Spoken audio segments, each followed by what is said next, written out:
தவளை இளவரசியும் அன்பான இளவரசனும்.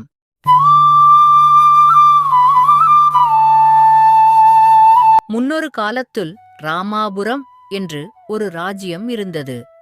அந்த ராஜ்யத்தின் மன்னர் திறமையோடும் நல்ல தெளிவான புத்தியோடும் நல்ல முறையில் ஆட்சி செய்து வந்தார். அவருக்கு 3 புதல்வர்கள் இருந்தனர்.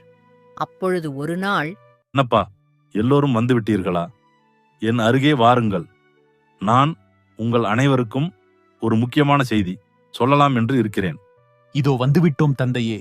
எதற்காக எங்கள் மூவரையும் ஒன்றாக அழைத்துள்ளீர்கள்? இதுபோல் நீங்கள் அழைத்ததே இல்லையே. என்னாயிற்று? அது ஒண்ணுமில்லை அப்பா. எனக்கு வயதாகிக் கொண்டே இருக்கிறது. முன்பு போல் என்னால் எந்த வேலையையும் ஈடுபாட்டுடன் செய்ய முடியவில்லை. அதனால நான் இருக்கும் பொழுதே உங்கள் மூவருக்கும் திருமணம் செய்து வைத்து பேர குழந்தைகளை பார்த்து அவர்களுடன் மகிழ்ச்சியாக இருக்க வேண்டும் என்று விரும்புகிறேன். அதனால்தான் உங்கள் மூவரையும் அழைத்து வர கூறினேன். அப்படியா? அப்ப மணப்பெண்களை தேடுவதற்கு தான் எங்களை அழைத்து உள்ளீர்களா? 3 பேருக்கும் ஒரே நேரத்துல மணப்பெண்களை தேடுவது கொஞ்சம் கடினம். எனக்கு ஒரு யோசனை உள்ளது. நான் அரச வீட்டு ராஜகுமாரிகள் போல் எதிர்பார்க்காமல் நல்ல குணத்துடன் உள்ள பெண்களைதான் என் மருமகள்களாக இருக்க வேண்டும் என்று நினைக்கிறேன். அதனால் நாளை காலையில் உங்கள் மூவருக்கும் ஒரு தேர்வு வைத்துள்ளேன். அதன்படி உங்கள் மூவருக்கும் யார் மனைவியாக வரப்போறவர்கள் என்று நாம் தெரிந்து கொள்வோம். சரிங்கப்பா, உங்கள் விருப்பம் போலே எங்கள் மூவருக்கும் நீங்கள் மணப்பெண்களை தேர்வு செய்யுங்கள். நீங்கள் என்ன சொல்கிறீர்களோ நாங்கள் அதன்படி நடக்கிறோம். நாளை காலையில் வந்து சந்திக்கிறோம். இப்படி மன்னர் அடுத்த நாள் மணப்பெண்களை தேடுவதற்கு முடிவெடுத்தார். எல்லோரும் இங்கே வாங்கப்பா. ஆளுக்கு ஒரு அம்பை எடுத்துக்கொள்ளுங்கள். இந்த அம்பை எந்த திசையில் வேணாலும் நீங்கள் எய்து கொள்ளலாம். இந்த அம்பு யார் வீட்டில் அல்லது எந்த இடத்தில் பாய்கிறதோ அங்கே உள்ளவர்கள்தான் உங்களுக்கு மனைவியாக தகுதி உள்ளவர்கள். அவர்களைத்தான் நான் என் மருமகள்களாக ஏற்றுக்கொள்ளுவேன். இங்கே வந்து ஒவ்வொருவராக இந்த அம்பை எய்துங்கள். இப்படியே ஊரை பார்த்து அம்பை எய்தால் சாதாரண பெண்கள் கூட மருமகளாக வர முடியுமே. சரிப்பா, உங்களுக்காக இதை நான் செய்கிறேன்.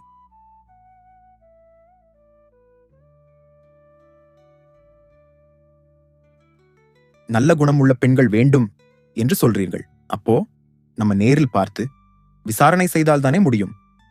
அம்பு எங்கே விழுகிறதோ அந்த மணப்பெண் நல்ல குணமானவளா என்று நாம் எப்படி தெரிந்து கொள்ள முடியும்?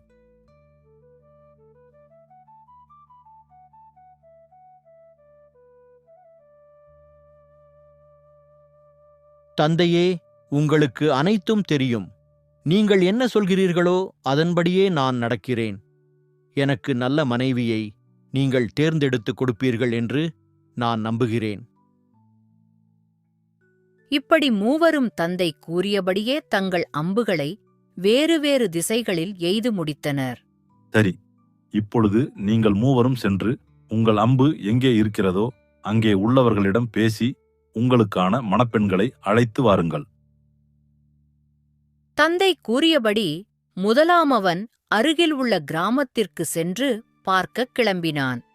சிறிது தூரம் நடந்தவுடன் ஒரு விவசாயியின் வீட்டில் தன்னுடைய அம்பு இருப்பதைக் கண்டு அங்கே செல்கிறான். வாங்க இளவரசரே, எனக்கு மன்னர் மணப்பெண்களை தேடுவதற்கு நடத்திய போட்டி பற்றி தெரியும். நீங்கள் என் பெண்ணை திருமணம் செய்வது கொள்வதில் எனக்கு ரொம்ப மகிழ்ச்சி. நீங்கள் தாராளமாக என் பெண்ணை அழைத்துக் கொண்டு போகலாம். நல்ல வேளை, உங்களுக்கு ஏற்கனவே இதை பற்றி தெரிந்து இருக்கிறது.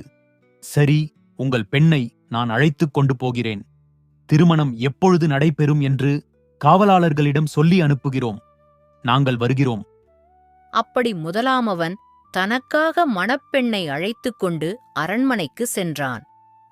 தந்தை கூறியபடி இரண்டாமவனும் அருகிலுள்ள மற்றொரு கிராமத்திற்கு சென்று பார்க்கக் கிளம்பினான். சிறிது தூரம் நடந்தவுடன் ஒரு செல்வந்தரின் வீட்டில் தன்னுடைய அம்பு இருப்பதைக் கண்டு அங்கே செல்கிறான். வாங்க இளவரசரே, நீங்கள் என் பெண்ணை திருமணம் செய்வது கொள்வதில் எனக்கு ரொம்ப மகிழ்ச்சி. நீங்கள் தாராளமாக என் பெண்ணை அழைத்துக் கொண்டு போகலாம். நல்ல வேளை, உங்களுக்கு ஏற்கனவே இதை பற்றி தெரிந்து இருக்கிறது.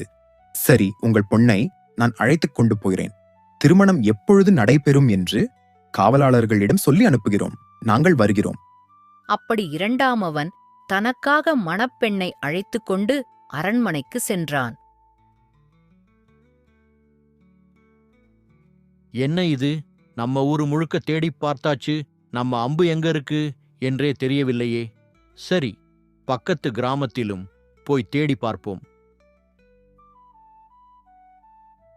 பக்கத்து கிராமத்திலும் நம்ம அம்பு எங்கே இருக்கிறது என்று தெரியவில்லையே. இப்பொழுது நாம் என்ன செய்வது? அடடா, அது காட்டுக்குள் இருப்பது போல் தெரிகிறது. அங்கே சென்று பார்ப்போம். வாங்க இளவரசரே, நீங்கள் எய்த அம்பு இங்கே தான் உள்ளது. அப்படி என்றால் நீங்கள் என்னைத்தான் மணந்து கொள்ள வேண்டும். நான் தான் உங்களுக்கு மனைவியாகுவேன். எனக்கு உங்களை திருமணம் செய்ய சம்மதம். என்னது, நீ என் மனைவியா? என் அம்பு இங்கே இருந்ததனால் நீ என் மனைவியாகி விடுவாயா? ஒரு தவளையை எப்படி நான் மணந்து கொள்வேன்? இதற்கு என்ன வழி என்று தெரியவில்லையே. இல்லை மன்னர், அம்பு எங்கே இருக்கிறதோ அங்கே இருக்கிறவர்களைத்தானே மணப்பெண்ணாக ஏற்றுக்கொள்வேன் என்றார். அப்படி என்றால் நான் தானே உங்கள் மணப்பெண். நீங்கள் என்னைத்தான் திருமணம் செய்து கொள்ள வேண்டும். சரி, நான் எங்க அப்பாவிடம் உன்னை அழைத்துக் கொண்டு போகிறேன். அவரே இதற்கு ஒரு முடிவு சொல்லட்டும். அப்படி மூன்றாமவன் வேறு வழியில்லாமல் அந்த தவளையை அழைத்துக் கொண்டு அரண்மனைக்கு சென்றான். என்னப்பா எல்லாரும் நான் சொன்ன மாதிரியே சென்று உங்கள் அம்பு எய்த இடங்களிலிருந்து உங்களுக்கான மனைவிகளை அழைத்து வந்தீர்களா? தந்தையே, நான் எய்த அம்பு நமது ராஜ்யத்தின் ஒரு ஊரில் உள்ள ஒரு விவசாயியின் வீட்டில் இருந்தது. அந்த வீட்டின் விவசாயியின் மகள்தான் இது. அதான் நீங்கள் கூறியபடியே இவளை அழைத்து வந்துள்ளேன். அப்பா, நான் எய்த அம்பு ஒரு செல்வந்தர் வீட்டில் இருந்தது. அவரிடம் பேசி அவரது மகளை திருமணம் செய்வதற்காக அழைத்துக் கொண்டு வந்திருக்கிறேன். தந்தையே, என் அம்பு காட்டுக்குள் பாய்ந்து விட்டது. அதன் அருகே இந்த தவளைதான் இருந்தது. இந்த தவளை தன்னைத்தான் மணந்து கொள்ள வேண்டும் என்று என்னிடம் கூறுகிறது. நான் உங்களிடம் கேட்டு இதற்கு ஒரு தீர்வு தரும்படி அந்த தவளையை இங்கே கூட்டி வந்துள்ளேன். நீங்களே அந்த தவளைக்கு சொல்லி புரிய வையுங்கள். ஒரு தவளையை எப்படி நான் மணந்து கொள்ள முடியும்? இல்லையப்பா, நான் தெளிவாக இந்த போட்டியை வைத்துள்ளேன். இதுல உன் அம்பு எங்கே எரியப்பட்டு இருக்கிறதோ அங்கே யார் இருக்கிறார்களோ அவர்கள்தான் உனக்கு மனைவியாக வர முடியும். கடவுள் இதுதான் உனக்கு மனைவியாக விதிக்கப்பட்ட வைத்துள்ளார். அதனால என்னால் எந்த மாற்றமும் செய்ய இயலாது. உன் அம்பு இருந்த இடத்துல இந்த தவளைதான் இருந்துள்ளது. அதனால இந்த தவளைதான் உனக்கு மனைவி. என்ன இது? எனக்கு வந்த சோதனை. ஒரு தவளையைப் போய் நான் மணந்து கொள்வதா? எல்லோரும் என்னை கேலி கிண்டல் செய்வார்களே. என்ன செய்வேன்? ஏன் தந்தை இப்படி ஒரு போட்டியை வைத்து எனக்கு இந்த மாதிரி ஒரு மணப்பெண்ணை திருமணம் செய்து வைக்கிறார்? எல்லோரும் என்னை பார்த்து சிரிக்கப் போகிறார்கள். இப்படி மன்னர் தன் முதலாம் மகனுக்கு அந்த விவசாயியின் மகளையும், இரண்டாம் மகனுக்கு அந்த செல்வந்தரின் மகளையும், மூன்றாம் மகனுக்கு தவளையையும் திருமணம் செய்து வைத்தார். நல்ல வேளை, எனக்காவது ஏழை பெண் மனைவியாக வந்துள்ளாள். அதற்கே நான் வருத்தப்பட்டேன். ஆனால் மூன்றாம் அவன் விதியை பார்த்தால் எனக்கு பரவாயில்லை என்று தோன்றுகிறது. ஆமா, நமக்கு பரவாயில்ல. ஒரு பொண்ணாவது கிடைச்சிருக்கிறது. தம்பிக்கு தவளை மனைவி. அதை பார்க்கும் பொழுது எவ்வளவு கேலிகாய் இருக்கிறது. இப்படி எல்லோரும் அவனை கேலி கிண்டல் செய்தனர். சரி, உங்களுக்கு திருமணங்களாகி 5 தினங்கள் ஆயிற்று. இப்பொழுது என்னுடைய அடுத்த தேர்வுக்கு நேரம் வந்துவிட்டது. உங்கள் மூவருடைய மனைவிகளில் யார் சிறந்தவர் என்பதை நான் தேர்வு செய்ய விரும்புகிறேன். எனவே நீங்கள் மூவரும் சென்று உங்கள் மனைவிகளிடம் எனக்காக ஒரு ஆடையை தைத்து தருமாறு கூறுங்கள்.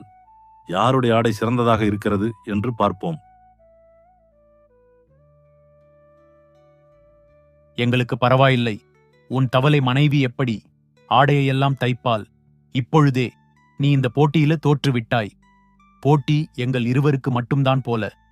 சரி, நாங்கள் சென்று வருகிறோம். என்ன இது? எனக்கு தவளையை ஒரு மனைவியாக தந்துவிட்டு போட்டியும் நடத்துகிறார். நான் என்னதான் செய்தேன்? இப்போது அந்த தவளையிடம் எப்படி ஆடையை தைத்து தர சொல்ல முடியும்? அண்ணன்கள் சொல்வது போல் நான் இப்போதே இந்த போட்டியில் தோற்றுவிட்டேன். ஏன் என் விதி இப்படி இருக்கிறது?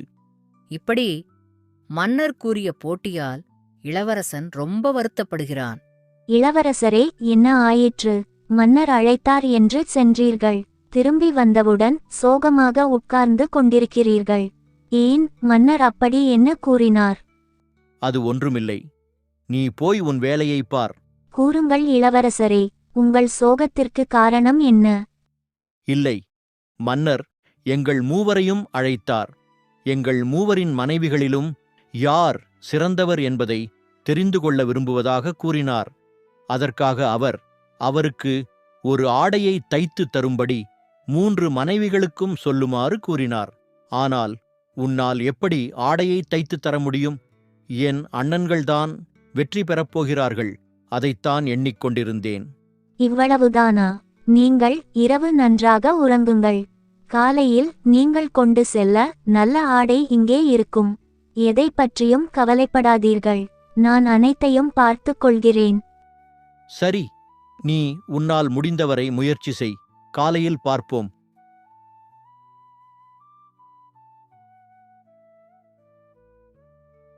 இப்படி இளவரசன் தூங்கியதும் நடு இரவில் தவளை அரண்மனையின் பின்புறத்திற்கு செல்கிறது. அங்கே திடீரென ஒரு வெளிச்சம் உருவாகி அந்த தவளை அழகான இளவரசி போன்ற பெண்ணாக மாறுகிறது.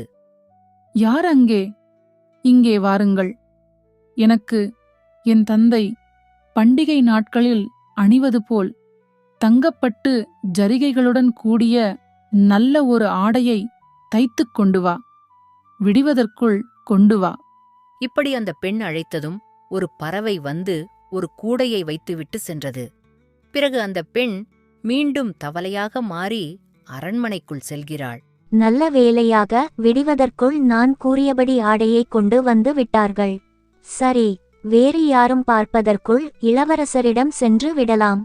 இளவரசே, இன்னும் தயாராகவில்லையா? நான் சொன்னபடியே நல்ல ஒரு ஆடையை தைத்து அதை மேஜையின் மீது வைத்துள்ளேன். நீங்கள் போகும் பொழுது அதை கொண்டு சென்று மன்னரிடம் கொடுங்கள். அவருக்கு அது நிச்சயமாக பிடிக்கும். அப்படியா? சரி, நான் கண்டிப்பாக அதை எடுத்துக்கொண்டு போய் வருகிறேன். நீ இவ்வளவு கடினமாக முயற்சி செய்து ஆடையை தைத்துக் கொடுத்திருக்கிறாய். அதனால இது மன்னருக்கு நிச்சயமாக பிடிக்கும். இதேபோல் மற்ற இருவரின் மனைவிகளும் ஆளுக்கு ஒரு ஆடைகளை தைத்தனர். பெரிய இளவரசரே, நான் இரவு முழுவதும் தூங்காமல் இந்த ஆடையை தைத்தேன். இது சிறப்பான ஆடையாக இருக்கும் என்று நினைக்கிறேன். இதை நீங்கள் மன்னரிடம் கொண்டு சென்று காமியுங்கள். சரி, நான் கொண்டு போய் காட்டுகிறேன். உன் ஆடைதான் நல்லா இருக்கும் என்று தோன்றுகிறது. பார்ப்போம். இளவரசே, நான் என்னால் முடிந்தவரை இந்த ஆடையை தைத்து வைத்திருக்கிறேன். இதை நீங்கள் மன்னரிடம் கொண்டு செல்லுங்கள். சரி, நான் இந்த ஆடையை கொண்டு போய் காட்டுறேன். உன்னை விட வேற யாரும் அழகான ஆடையை கொண்டு இருக்க மாட்டார்கள் என்றுதான் நினைக்கிறேன். சரி, பார்ப்போம். நான் போய் வருகிறேன்.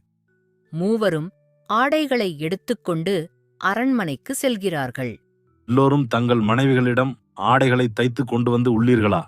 இந்தாங்கப்பா, என் மனைவி தைத்து கொடுத்த ஆடை. உங்களுக்கு இது எவ்வளவு பிடித்திருக்கிறது என்று கூறுங்கள். என்ன இது? இந்த ஆடை நமது அரண்மனையில் வேலை செய்யும் வேலையாட்கள் தான் போட முடியும். இவ்வளவு பழைய துணி போன்று இருக்கிறது. இது எனக்கு வேண்டாம். நமது வேலையாட்களில் யாருக்காவது இதை கொடுத்து விடுங்கள். 2வது ஆடையை கொண்டு வாருங்கள். அப்பா, இந்தாங்க. என் மனைவியிடம் சொல்லி உங்களுக்காக சிறப்பான ஆடையை தைக்க சொன்னேன். எப்படி இருக்கிறது என்று பாருங்கள். இந்த ஆடை குளிர்காலங்களில் மட்டும்தான் பயன்படுத்த முடியும். இதை பண்டிகை காலங்களில் பயன்படுத்த முடியாது. இதையும் வேறு யாருக்காவது கொடுத்து விடுங்கள். அடடா, என்ன அழகான ஆடை! பட்டு ஜரிகைகளில் நெய்த தூய ஆடையாக இருக்கிறது. என்ன அழகு! இந்த ஆடையை என் அலமாரிக்குள் வையுங்கள். நல்ல பண்டிகை நேரங்களில் நான் அணிகிறேன். உன் தவளை மனைவிதான் இந்த ஆடையை தைத்தாளா? இவ்வளவு அருமையாக இருக்கிறது. இந்த தேர்வில் உன் மனைவிதான் வெற்றி பெற்றவள். ரொம்ப மகிழ்ச்சி தந்தையே. என் தவளை மனைவி இந்த போட்டியில் கலந்து கொள்ளவே தகுதியில்லை என்று நான் நினைத்தேன். ஆனால் அவள்தான் இன்று இந்த போட்டியில் வெற்றி பெற்றுள்ளார். எனக்கு மிகவும் சந்தோஷம் தந்தையே. நான் சென்று அவளிடம் கூறுகிறேன். தவளையே, நீ எப்படி இவ்வளவு அழகான ஆடையை தவித்துக் கொடுத்தாய்? நீ தைத்த ஆடை என் தந்தைக்கு மிகவும் பிடித்துவிட்டது. அவர் அதை பண்டிகை காலத்தில் போட வேண்டும் என்று அவரது அலமாரியில் வைக்க சொல்லினார். மிகவும் சந்தோஷப்பட்டார். ரொம்ப நன்றி அழகான ஆடையை தவித்துக் கொடுத்ததற்கு. நீதான் இந்த போட்டியில் வெற்றி பெற்றாய். இளவரசரே, உங்கள் சந்தோஷம்தான் எனக்கு முக்கியம். அதற்காகத்தான் நான் இந்த ஆடையை வடிவமைத்து கொடுத்தேன். நீங்கள் இனி எதற்கும் கவலைப்படவே வேண்டாம். இந்த தவளை மனைவியை மணந்து கொண்டதனால் நீங்கள் வருத்தமும் பட வேண்டாம். எல்லாம் விரைவில் சரியாகிவிடும். இன்று நடந்த தேர்வில் அந்த தவளைதான் வெற்றி பெற்றுள்ளது. நீ என்ன ஆடை தைத்தாய்? நான் கொண்டு போன ஆடையை வேலைக்காரர்கள்தான் போட முடியும் என்று என் தந்தை அந்த ஆடையை காவலாளர்களுக்கு கொடுத்து விட்டார். என்னது, நான் கொடுத்த ஆடையை காவலாளர்களுக்கு கொடுத்து விட்டாரா? நான் இந்த ஆடையை தைப்பதற்கு இரவு முழுக்க ஆகிப்போனது. சரி, இனிமேல் நான் ரொம்ப கவனத்துடன் செயல்படுகிறேன். நீ செய்ததுதான் நல்ல ஆடை என்று நினைத்தேன். அந்த தவளை இதைவிட அழகான பட்டு ஜரிகைகளுடன் கூடிய ஆடையை தைத்துக் கொடுத்து இன்று போட்டியில் வெற்றி பெற்றுவிட்டது. அப்படியா? அந்த தவளை வெற்றி பெற்று விட்டதா? அது எப்படி அந்த தவளை இவ்வளவு தூரம் அழகான ஆடையை தைக்க முடியும்? சரி, நான் பார்த்துக் கொள்கிறேன். இப்படி இருவரின் மனைவிகளும் போட்டியில் தோற்றதால் தவளையின் மேல் கோபப்படுகிறார்கள். வாருங்கள் என் அன்பு மகன்களே, நான் என்னுடைய அடுத்த தேர்வை வைக்கலாம் என்று நினைக்கிறேன். நாளை மதியம் எனக்கு மதிய உணவு உங்கள் மனைவிகள்தான் தயார் செய்ய வேண்டும். மதிய உணவுக்கு எனக்கு சுவையான ரொட்டிகள் வேண்டும். நீங்கள் சென்று உங்கள் 3 மனைவிகளிடமும் இதனை கூறி எனக்கு சுவையான உணவை தயார் செய்ய சொல்லுங்கள். யார் இதில் வெற்றி பெறுகிறார்கள் என்று பார்ப்போம். தவளையே, இன்று என் தந்தை அடுத்த போட்டியை கூறினார். ஆனால் நாம் இந்த போட்டியில் நிச்சயமாக வெற்றி பெற முடியாது. ஏனென்றால் அவருக்கு நாளை மதிய உணவு தயார் செய்ய வேண்டுமாம். அந்த மதிய உணவுக்கு ரொட்டிகள் வேண்டும் என்று கூறினார். நீ எப்படி அதை தயார் செய்ய முடியும்? பரவாயில்லை, நாம் தான் ஒரு போட்டியில் வெற்றி பெற்று விட்டோமே. இதை பற்றி நாம் கவலைப்பட வேண்டாம். இந்த போட்டியில் அவர்களே வெற்றி பெற்றுக் கொள்ளட்டும். எனக்கு வருத்தமில்லை. இல்லை இளவரசரே, நீங்கள் ஏன் நாம் இந்த போட்டியில் வெற்றி பெற முடியாது என்று கூறுகிறீர்கள்? என்னால் எல்லாம் செய்ய முடியும். நீங்கள் கவலைப்படாதீர்கள். இந்த போட்டியிலும் நாம் தான் வெற்றி பெறப் போகிறோம். பாருங்கள். அம்மா, நீ அந்த போட்டியில் தவளை வெற்றி பெற்றதை பார்த்தாயா? நானும் தான் இரவு முழுக்க ஆடையை வடிவமைத்து கொடுத்தேன். நம் இருவருக்கும் தான் போட்டி நடைபெறும் என்று நினைத்தேன். ஆனால் அந்த தவளை எப்படியோ வெற்றி பெற்றுவிட்டது. இன்று 2வது போட்டி வேறு நடக்கிறது. ஆமா அக்கா, நானும் நல்ல ஆடையை தான் கொடுத்தேன். ஆனால் மன்னருக்கு பிடிக்கவில்லை. சரி, இந்த 2வது போட்டியிலாவது நம் இருவரில் யாராவது ஒருத்தர் வெற்றி பெற வேண்டும். அந்த தவளையை வெற்றி பெறவிடக் கூடாது. நாம் இருவரும் அந்த தவளை என்ன செய்கிறது என்று பார்த்து அதன்படியே நாமும் மதிய உணவை தயார் செய்து கொடுப்போம். இப்படி இருவரும் தவளையை பார்த்து அதன்படியே நாமும் உணவை தயார் செய்யலாம்னு நினைக்கிறார்கள். என்ன, அந்த பெரிய இளவரசர்களின் மனைவிகள் இருவரும் நம் பின்னாடியே வந்து கொண்டிருக்கிறார்கள். ஓஹோ, நாம் அந்த போட்டியில் வெற்றி பெற்றதனால் என்ன செய்கிறோம் என்று பார்க்கிறார்கள் போல. நாம் அவர்களை ஏமாற்ற வேண்டும்.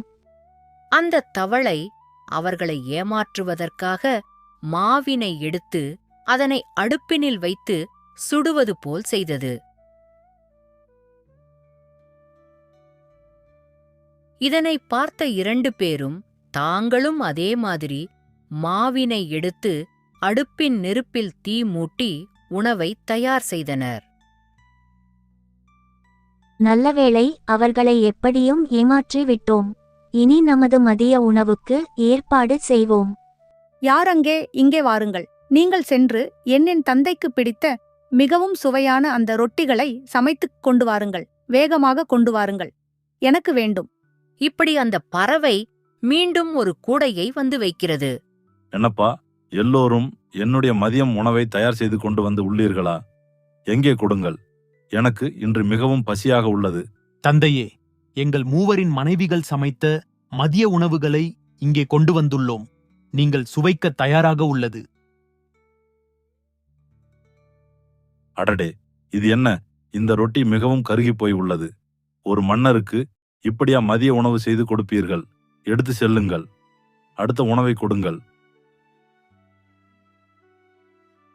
ஐயோ, இதுவும் அதே போல்தான் உள்ளது.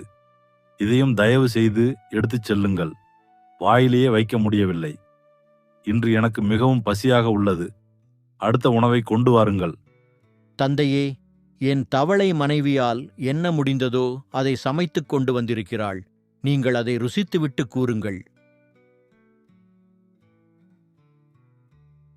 ஆஹா, என்ன சுவையான உணவு! இது போன்ற ஒரு உணவை நான் சுவைத்ததே இல்லை. இதையெல்லாம் நீங்கள் முதலில் கொடுத்திருக்க வேண்டும். மகனே, உன் தவளை மனைவிதான் இந்த போட்டியிலும் வெற்றி பெற்றுள்ளார்.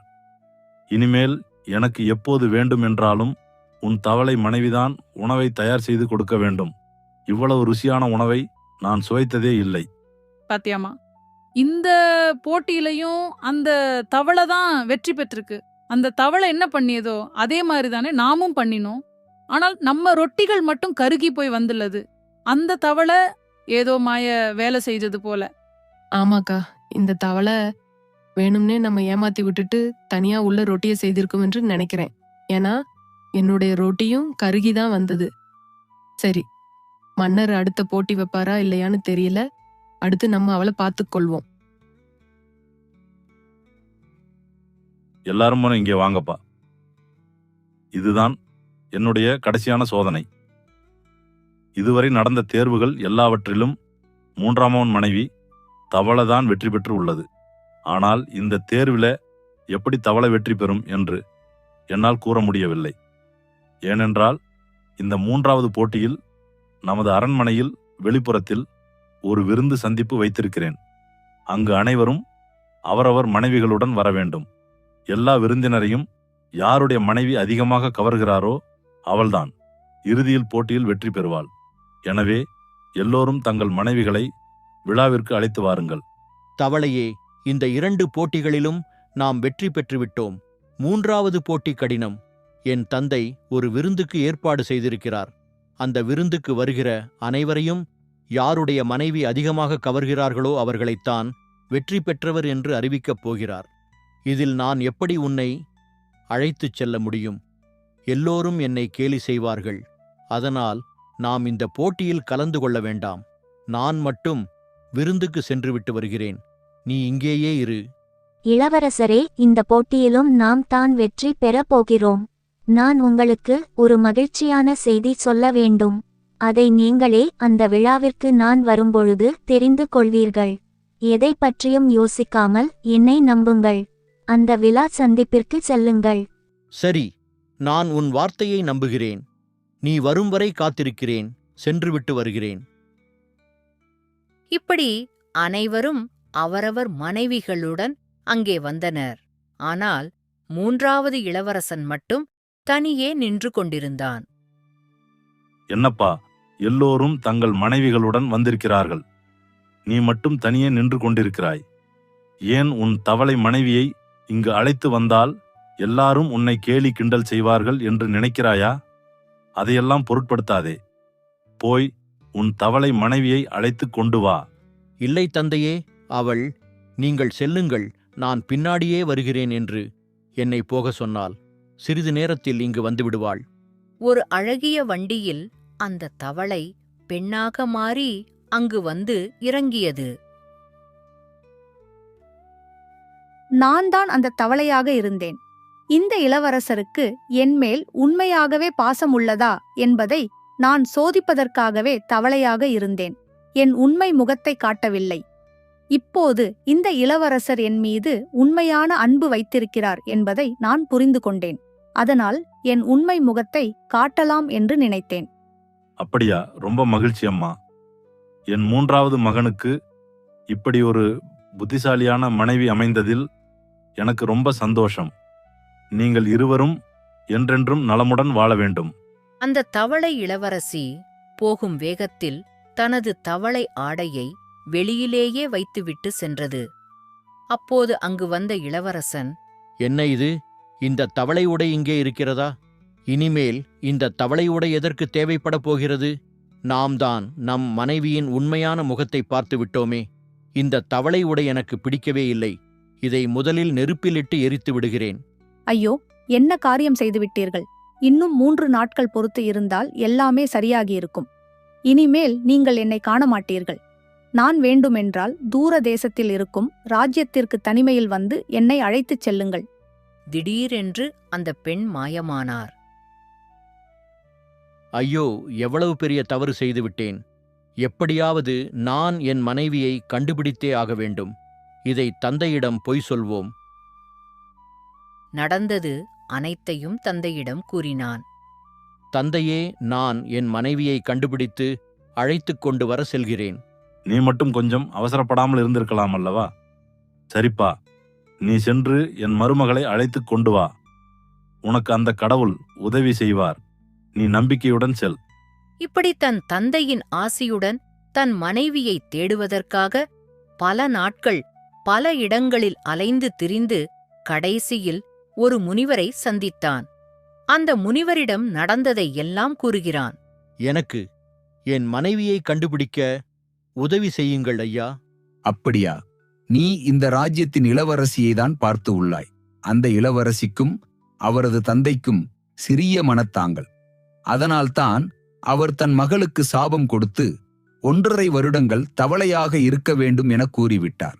அந்த 1.5 வருடங்கள் முடிய 3 நாட்கள் இருக்கையில்தான் நீ அந்த தவளை உடையை எரித்துள்ளாய். அதனால் அவள் அந்த ராஜ்யத்துக்கே திரும்ப சென்று விடுமாறு ஆகிவிட்டது. பக்கத்து ஊரில்தான் அந்த அரண்மனை இருக்கிறது. நீ அங்கே சென்று மன்னரிடம் பேசி உன் மனைவியை அழைத்து செல். ரொம்ப நன்றி ஐயா. நான் இந்த உதவியை மறக்கவே மாட்டேன். நான் செல்கிறேன். அந்த முனிவர் கூறியபடி வேறொரு அரண்மனையை தேடி சென்றான். அரண்மனையை கண்டுபிடித்துவிட்டு இங்கே உள்ள ராஜாவிடம் சென்றான். யார் நீ? இங்கே எதற்கு வந்தாய்? பார்க்க இளவரசன் போல் இருக்கிறாய். ஐயா, நான் உங்கள் மகள் இளவரசியை காண வந்துள்ளேன். அவள் தவளையாக இருக்கும் பொழுது நான் அவளை திருமணம் செய்து உள்ளேன். என் மகள் தவளையாக இருக்கும் பொழுது அவளை மணந்தவன் நீதானா? எனக்கும் என் மகளுக்கும் நடந்த சிறிய வாக்குவாதத்தில் நான் யோசிக்காமல் இப்படி ஒரு தவறை செய்துவிட்டேன். அதனால்தான் என் மகள் தவளையாக அங்கே இருந்து உள்ளார். இப்பொழுது அவள் உன் மனைவியாக விரும்புகிறாளா இல்லையா என்று என் மகள்தான் கூற வேண்டும். நான் உன்னை என் மகளிடம் அழைத்து செல்கிறேன். அவளே முடிவு செய்யட்டும். அவளுக்கு விருப்பம் என்றால் நீ அவளை அழைத்து செல்லலாம். தந்தையே, என்னை மன்னித்து விடுங்கள். நான் உங்கள் பேச்சைக் கேட்காமல் இவ்வாறு நடந்து கொண்டதற்கு எனக்கு நல்ல தண்டனை கிடைத்துவிட்டது. இவர்தான் நான் தவளையாக இருக்கும் பொழுது என்னை திருமணம் செய்து கொண்டார். என்னை தவளை என்று எண்ணாமல் மிகவும் அன்பாக நேசித்தார். எனவே எனக்கு இவருடன் செல்லவே விருப்பம். நீங்களே எங்களுக்கு மீண்டும் ஒரு முறை திருமணம் செய்து வையுங்கள். சரி அம்மா, எனக்கும் இந்த இளவரசன் நல்ல குணமுள்ளவனாக தெரிகிறான். நீங்கள் இருவரும் ஒன்றாக சேர்ந்து நலமுடன் வாழ வேண்டும். நானும் உங்களுடன் வருகிறேன். வந்து உங்களுக்கு திருமணம் செய்து வைக்கிறேன். எனக்கு மிகவும் மகிழ்ச்சி. என் தந்தையும் மிகவும் சந்தோஷப்படுவார். வாருங்கள், எல்லோரும் எங்கள் ராஜ்யத்திற்கு போகலாம். இப்படி இறுதியில் அனைவரும் சேர்ந்து அவர்கள் இருவருக்கும் திருமணம் செய்து வைத்தனர். வாழ்வில் எவ்வளவு துன்பங்கள் வந்தாலும் பொறுமையோடு இருந்தால் இறுதியில் நாம் எதிர்பார்ப்பதை விட சிறந்ததாக நடக்கும்.